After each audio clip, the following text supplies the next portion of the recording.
বন্ধুর প্রেমে কি আনন্দ, বন্ধুর প্রেমে কি আনন্দ, সবাই জানে না। প্রেম বিনে প্রাণ বন্ধুরে দেখা পাবে না। জোরে বলুন। ভালো না বাসলে দেখা হবে? দেখা হবে না। তাহলে কোন ভালোবাসা মনে করছেন? এ দুনিয়ায় ভালোবাসা নয়। আল্লাহ তাবারাক ওয়া তাআলা নবীগণ আল্লাহ কিয়ামত কিরকম ভালোবেসেছিলেন ছন্দের মাধ্যমে শুনতে পাবেন।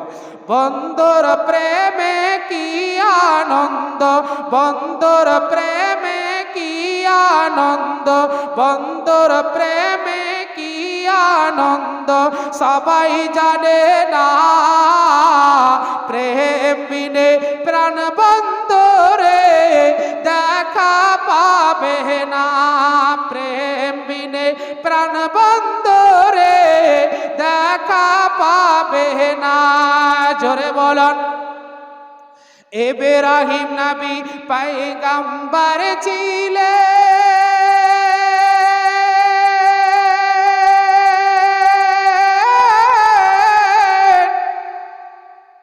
বেটাকে কুরবানি দিলেন। জোরে বলুন। ইব্রাহিম নবী পয়গম্বর ছিলেন,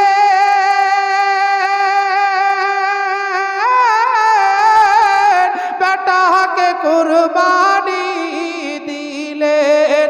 সে তো কুরবানি নাই রে, এ তো প্রেমের ছলনা। প্রেম বিনে প্রাণ বন্ধুরে দেখা পাবে না। বন্ধুর প্রেমে কি আনন্দ, বন্ধুর প্রেমে কি আনন্দ, সবাই জানে না। প্রেম বিনে প্রাণ বন্ধুরে দেখা পাবে না। ঈসা নবী মুসা নবী পয়গম্বর ছিলেন,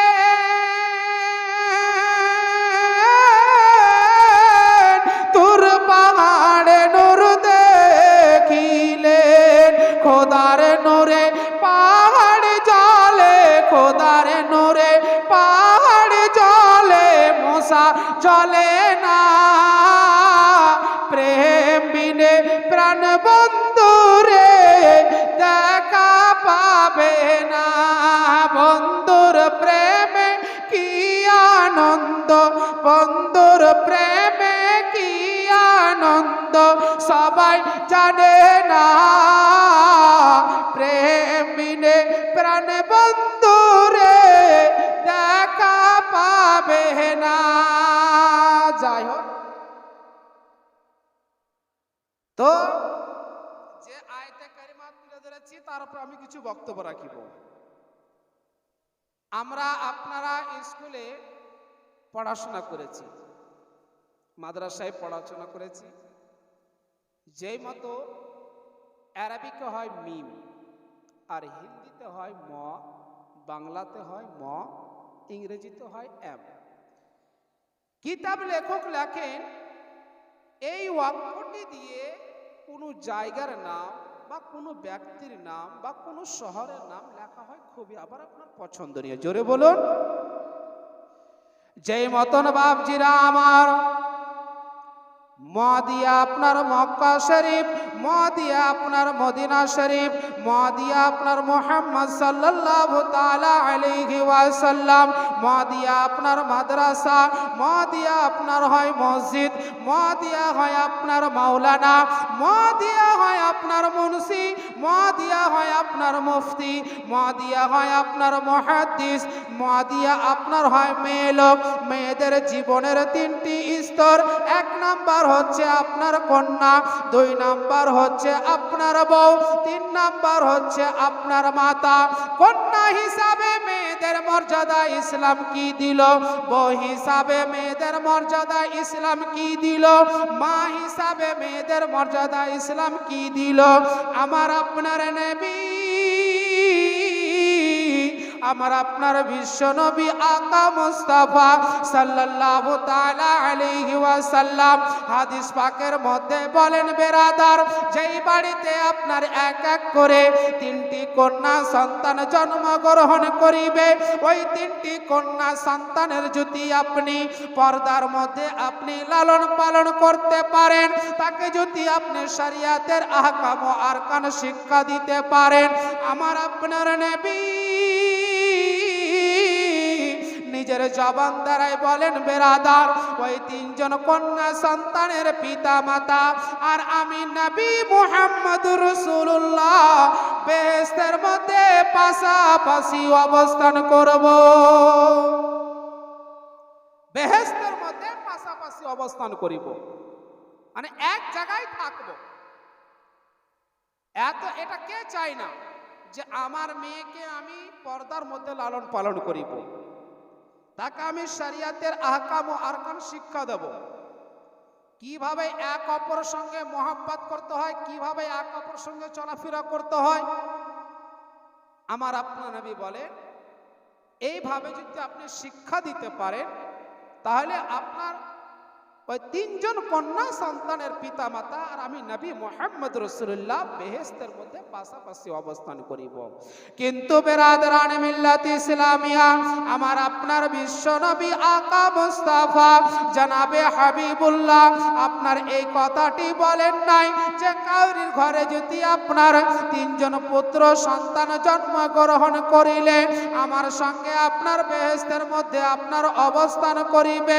না না না, আমার আপনার বিশ্ব নবী আকা মুস্তাফা জনাবে হাবিবুল্লাহ নিজের জবান দ্বারাই বলেন, বেরাদার, যখন আপনার এই পৃথিবীর বুকে কোন মায়ের গর্ভ হতে আপনার একটি কন্যা সন্তান জন্মগ্রহণ করিবে, আল্লাহ তাবারক ওয়া তাআলার রহমতের ফেরেশতা আপনার নাজিল হয়ে আপনার কি বলিবে? আল্লাহ তাবারক ওয়া তাআলার রহমতের ফেরেশতা নাজিল হয়ে আপনার বলিবে, আসসালামু আলাইকুম ইয়া আহলাল বাইত, হে ঘরের মালিক, তোমার প্রতি আল্লাহ তাবারক ওয়া তাআলার রহমত বরকত নাজিল হতে থাকুক।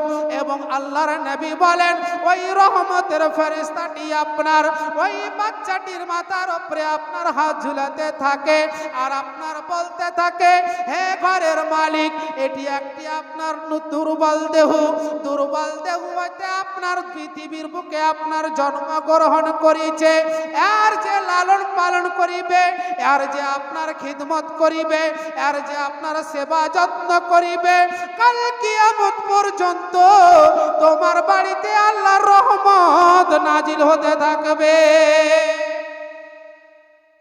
কিন্তু পৃথিবীর বুকে দেখা যায়, মায়ের গর্ভ হতে যদি আপনার কন্যা সন্তান জন্মগ্রহণ করিলে তাকে আপনার খারাপ চোখে দেখা হয়, তাকে আমরা নানা রকমের কথাবার্তা বলি।